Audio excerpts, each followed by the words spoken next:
Let's talk to Nadine Dorries, TalkTV presenter, of course, with a show tonight, Friday night with Nadine. Nadine, a very good morning to you. Good morning, Mike. Thanks very much indeed for joining us. I mean, there's no doubt, it seems to me, from the letter that Dominic Raab has written, that this is the beginning of something big, that basically he has opened the lid on what really goes on inside the top of government departments. So, yeah, just to kind of like discuss some of the points of the letter and actually what's happened, Mike. I mean, the report, which was written and undertaken by the independent barrister, KC, actually, doesn't make any recommendations or findings.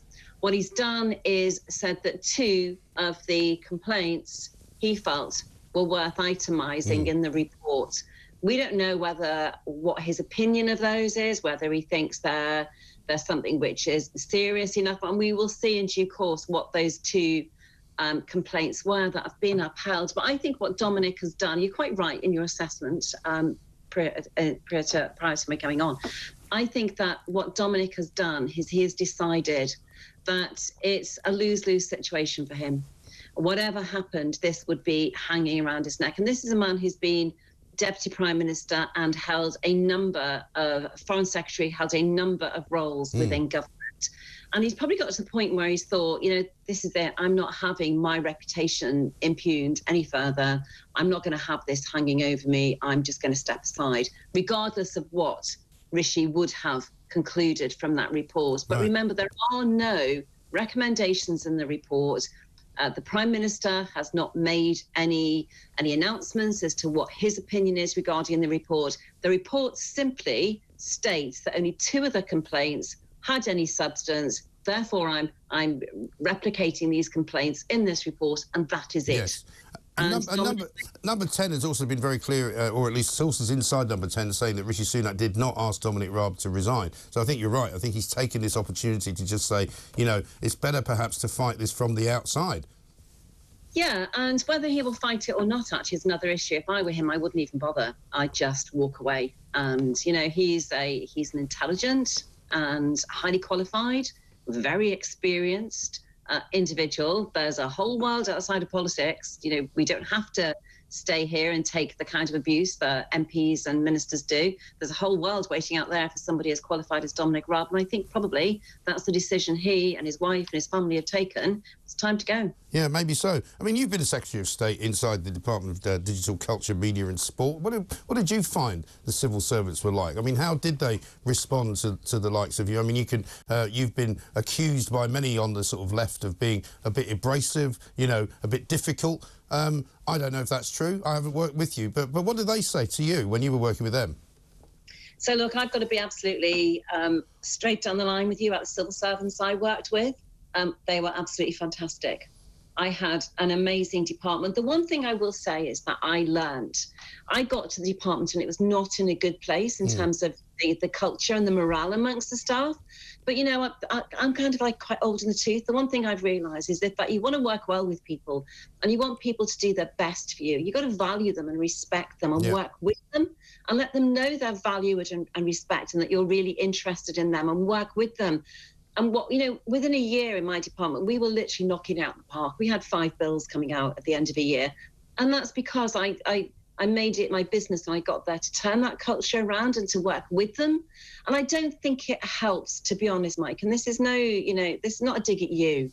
But when you're a minister, it doesn't help to constantly keep digging at the civil service or referring to them as the blob, because these people are far more qualified than many ministers and many MPs. Many of the people within the civil service actually are really professional and really dedicated, and the country simply would not run without them. So I understand where you're coming from, because there are elements, you know, there are departments within the civil service where I would never work. I would never go into education. I would never work in the Home Office.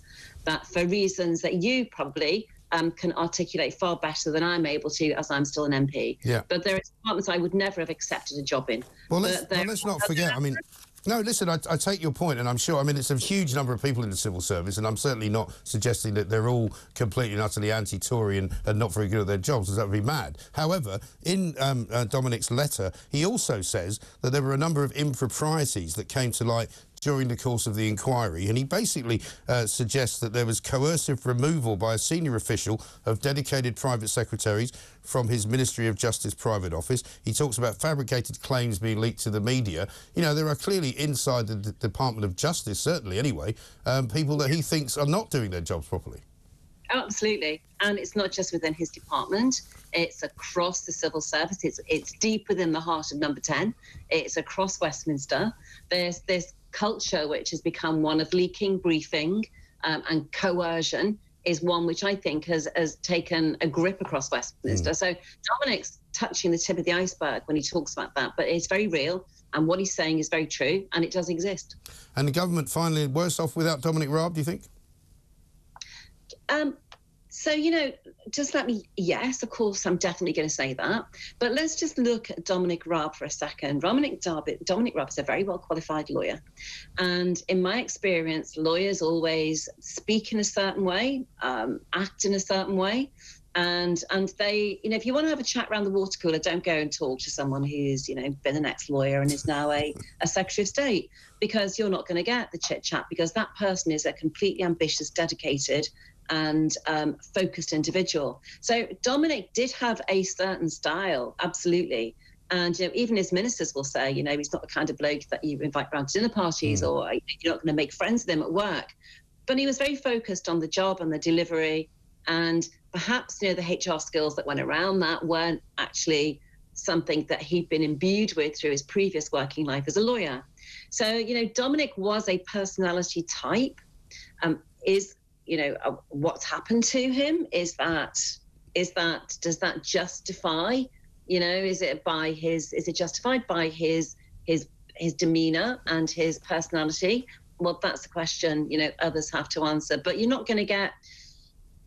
And I think, so I just to piggyback that, I think sometimes, you know, Dominic's spoken brusquely to me in the past, but then I've clocked that he's realised that, and he's gone out of his way to be particularly nice afterwards. And I think he knows in himself, his background as a lawyer and as somebody who like pushes things through and wants to deliver, sometimes can work against him. Does that cross into the realms of bullying? Well, you know, I don't think so, but we will see what the report is going to be published. We'll know what those complaints were that Tolly felt it was worth itemising in the report. But do bear in mind, all of the complaints were, apart from 2, were completely found worthy of putting into the report. Yes. And that says a lot. I think it absolutely does, and I think we can probably both agree that the bar has now been set pretty low. But Nadine, great to see you. See you tonight, 8 o'clock, Friday night with Nadine Dorries. Don't miss it. This is TalkTV, of course.